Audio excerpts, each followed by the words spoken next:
Bonjour à tous, moi c'est Selim, j'ai 27 ans et depuis toujours j'ai ce truc en moi.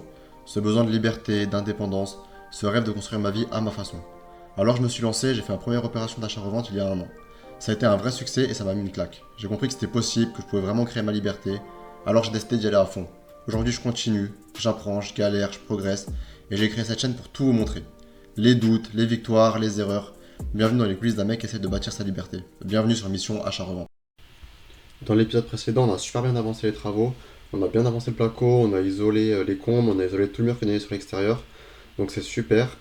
Et ensuite, je me suis attaqué à un problème que j'avais depuis longtemps, c'est ma boîte aux lettres. En fait, j'ai jamais eu les clés, donc j'ai cassé la serrure et j'ai fait le tour des serruriers pour trouver une nouvelle serrure. Mais comme on est en août, tout le monde est en vacances et je suis pas parvenu à trouver un serrurier ouvert. Bon, après avoir arpenté tous les serruriers de mon quartier à Paris, j'ai enfin trouvé la solution pour la serrure. Et des fois, franchement, je suis un peu bête. En fait, je sais pas, quand on a la tête dans le guidon, on pense pas aux solutions évidentes. Mais je faisais le tour des serruriers, alors qu'il y avait Leroy Merlin ouvert, et qu'une serrure de boîte aux lettres, c'est un truc assez standard. Donc, je suis allé chez Leroy Merlin, et j'ai récupéré ma petite serrure. On va aller l'installer tout à l'heure. Et là, on est lundi, et moi, le lundi, j'aime bien faire des recherches d'appartements, parce que moi, ça me permet de trouver des biens en début de semaine, programmer des visites, et avoir toutes mes visites programmées en début de semaine.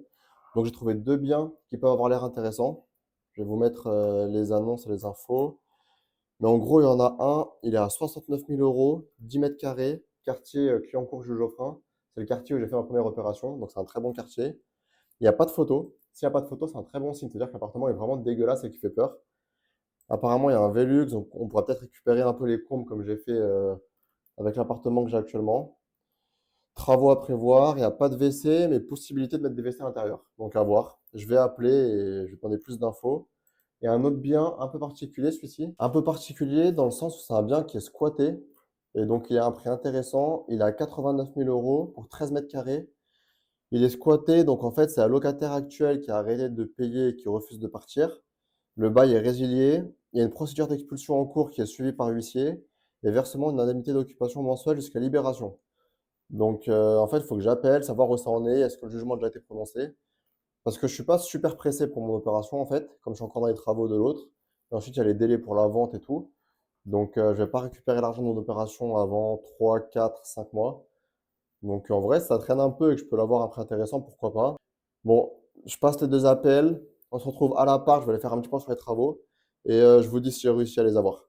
Retour au chantier, j'ai bien appelé les deux agents immobiliers pour les deux annonces dont je vous ai parlé précédemment. On va d'abord faire un petit tour du chantier et après je vous raconte pour les deux appartements. En vrai, je suis pas ultra content. Ça avance, mais je trouve que le placo ça traîne pas mal. Ça traîne pas mal. Je trouve que ça prend beaucoup de temps pour pas grand-chose. L'artisan il me dit que ça avance, mais en réalité, il n'y a rien qui est fini niveau placo, donc ça me permet pas de débloquer des zones. Bon, je vous montre un peu ce qui a été fait depuis. Donc déjà ici, ils ont fini le doublage de tout le mur qui donne sur l'extérieur, ce qui va me permettre d'améliorer mon DPE. Et ici, en fait, j'ai fait une petite niche pour mettre des étagères. Il y a le radiateur qui viendra en dessous. Mais ici, je ferai des étagères tout le long. Attendez, je prends un peu de recul pour vous montrer. Voilà, étagère blanche. On est en contre-jour, on voit pas super bien. Et ici, en fait, c'est un mur qui donne sur un autre appartement. C'est un mur qui était assez fin. Pour l'instant, l'appartement, il n'est pas habité, mais j'avais peur qu'on entende. Donc, ce que j'ai fait, c'est qu'on a collé du placo. En fait, c'est pas du placo phonique, c'est du placo coupe-feu. Parce que c'est ce que j'en avais en fait qui traînait chez moi. Il est plus dense que le placo normal. On n'a pas isolé, on a juste collé, mais le fait d'avoir une lame d'air, plus d'avoir de la densité en plus, ça permet déjà de gagner quelques dB en réduction phonique. Et ça me fait perdre seulement 4 centimètres. Donc voilà, donc ça a avancé. Et à part ça, franchement, il n'y a pas grand-chose qui a avancé. Si, tout le mur, là, ils ont fait l'enduit. Après, il faudra mettre du Fisnet, une espèce de toile pour pas que ça fissure, comme si c'est des murs anciens. Là, pareil, il a préparé tout le mur du fond. Donc ça, c'est pas mal. Mais ici, ce qu'il n'a pas fait, il n'y a toujours pas ma cloison que ma porte à galandage. Sachant que j'ai fait la chape exprès pour qu'il fasse ça au plus vite. Comme ça, dès que la cloison ici elle est faite, ça me permet de poser mon receveur de douche et ça me permet de faire le carrelage. Donc c'est ça qui va débloquer pas mal de taf. Ça, il l'a pas fait. Là, pareil, il y a une cloison pour faire un placard. Il l'a pas fait. Au niveau de la mezzanine, il reste à fermer ici, il l'a pas fait. Il reste à faire passer un tuyau ici pour la VMC et ensuite à fermer, il l'a pas encore fait. Donc il m'a dit que ça sera fait demain, mais je vais le rappeler, je vais le secouer un peu, je pense. Alors le premier appartement, celui qui est quartier Lamarck Colincourt, ce qu'il m'a dit, c'est qu'il y a seulement un Velux Il n'y a pas de fenêtre sur les côtés. Et apparemment, si on met une douche et un WC, on passe en dessous des 9 mètres carrés. Mais il y a un WC commun à côté que je pourrais peut-être récupérer. Donc j'ai prévu une visite demain. Là, comme ça, sur le papier, c'est pas du tout une bonne affaire. Mais on sait jamais, c'est comme d'habitude. Si j'y vais, peut-être je vais voir une manière ou une solution d'apporter de la valeur que les autres gens n'ont pas vu et c'est là où je vais gagner de l'argent. Donc je vais quand même visiter, ça coûte rien, ça coûte juste 1 heure de mon temps. Je vais y aller et voilà. Et le second appartement, celui qui est squatté, donc en fait, je lui ai demandé quand est-ce qu'avait été déclenchée la procédure. Et ce qu'il m'a dit, c'est que ça a été déposé seulement en juillet. Apparemment, l'appartement, il est insalubre. Donc en plus, quand c'est déclaré en état d'insalubrité, c'est encore plus dur de faire partir le locataire. Il n'est pas du tout visitable. Et l'agent IMO, je sais pas, il faisait pas beaucoup d'efforts pour essayer de vendre le truc. Je me demandais s'il avait les documents, il n'a toujours pas les documents. C'est vraiment un gros flou. Donc là, c'est vraiment le genre de dossier qui peut durer, je pense, 18 mois. Donc je pense que je vais laisser tomber celui-ci. Je vais continuer à chercher d'autres biens. Et ce qui est très important avec les opérations de marchand de biens, c'est qu'il vaut mieux ne pas acheter que mal acheter. En plus, ce qui me saoule, c'est que je repars en vacances là une semaine. Et je voulais vraiment poser le receveur de douche avant de partir en vacances. Comme ça, j'aurais pu lancer le carrelage et tout. Mais bon, ça va être retardé encore. Et franchement, autant ça a démarré avec un rythme que je trouvais très bien. Mais là, ça commence à traîner un peu, je trouve. Voilà, les amis, rendez-vous demain. Je vais attendre demain voir s'il pose vraiment la cloison avant de m'embrouiller avec lui. Je me suis ensuite rendu à la visite du petit studio de 9,5 mètres carrés à 69 000 € dans le 18e. Voilà la façade, l'immeuble est plutôt propre, c'est un bel immeuble.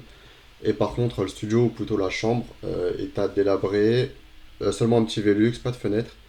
Et comme je le redoutais, l'agent m'a bien confirmé qu'on pouvait mettre un WC, mais aucune évacuation à diamètre 100 disponible dans l'appartement. Donc encore une fois, il a menti parce qu'il connaissait pas bien le dossier. Et vous voyez là un lit, quelqu'un visiblement dormait dedans.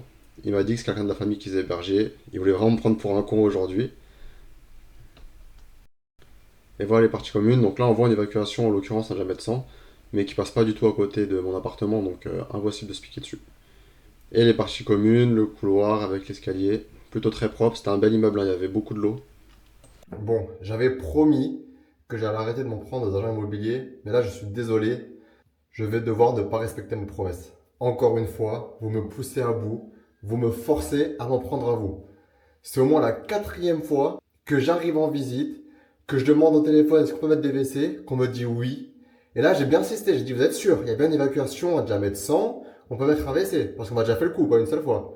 Oui, c'est bon, il y a tout ce qu'il faut, venez le visiter. J'arrive, où est-ce qu'on le met ton putain de WC? Ah bah je sais pas, mais il doit y avoir une solution, c'est sûr. Hein. Il va s'évacuer en Wi-Fi peut-être. Les agents immobiliers, pas tous, encore une fois, il y en a certains, et je le souligne, qui font très bien leur travail, qui sont très compétents, qui sont passionnés. La plupart, vous ne servez à rien. Vous connaissez rien en travaux, vous dites n'importe quoi, vous n'êtes même pas sérieux, vous êtes juste des porte-clés. Et même ça, vous savez pas le faire. Des fois, vous arrivez, vous êtes trompé de clé, vous avez pris les mauvaises clés, ça m'est déjà arrivé. Et les grands groupes, les directeurs d'agence et tout, les responsables, comment vous pouvez laisser publier une annonce où c'est écrit qu'on peut mettre un vrai WC? Que le mec, le débutant ou le nouveau, il sache pas, c'est d'accord. Mais vous, l'annonce, elle est bien passée par vous, vous l'avez validée. Je vais vous mettre l'annonce, vous allez voir. Dans un marché tendu comme Paris, la plupart, je comprends même pas ce qu'est votre utilité. On peut vendre des appartements seuls, on n'a pas besoin de vous. La plupart, vous mettez une annonce avec 4 photos, vous arrivez en visite, vous connaissez rien. Eh, si c'est pour faire visiter des gens et mettre des photos sur le bon coin ou sur le loger, je préfère le faire moi, garder mes 10 ou 15 000 € pour moi, je vous donnerai rien. Bon les amis, je vous retrouve, je viens juste de passer à l'appartement et j'ai pas de très bonnes nouvelles. Alors en fait, ce qui est bien, c'est qu'il a commencé à faire la cloison comme convenu. Ça a avancé, franchement, j'aime bien l'aspect général de l'appartement avec la cloison. Ça fait vraiment un aspect un peu cabane, je vous mets des images, mais j'aime beaucoup. Par contre, la cloison, il n'a pas respecté les bonnes cotes, puisque sur la droite, il y a mon receveur de douche qui va venir. Le receveur de douche, il fait 80 de profondeur, enfin de largeur. Et lui, la porte, il a laissé 70. Ça veut dire que la porte coulissante est dans le receveur de douche, donc c'est pas possible. Et donc je lui ai dit qu'il faut qu'il fasse au moins 90. Donc là, il va tout démonter, il va refaire la cloison en fait. Donc il a fait la cloison, il va devoir la refaire entièrement. Et ça qui est fatigant avec le bâtiment, franchement, ça commence à me fatiguer avec le bâtiment, les travaux en règle générale, c'est que même les mecs de confiance, les mecs qualifiés, si t'es pas, tu les payes hein, pour ça, tu les payes pour prendre les décisions normalement, mais si toi t'es pas là à toujours surveiller, prendre les codes, prendre les mesures, il va y avoir des problèmes. Par contre, la bonne nouvelle, j'espère que vous le voyez, c'est la qualité de l'image et la qualité du son. J'ai investi presque 700 € dans une nouvelle caméra et un nouveau micro. Donc j'espère que vous voyez la différence. C'est la preuve que même si ça marche pas encore mes vidéos, il n'y a pas encore beaucoup de vues. Et le peu qui me suivent, vous êtes vraiment très actifs et très investis, donc je vous remercie déjà pour ça.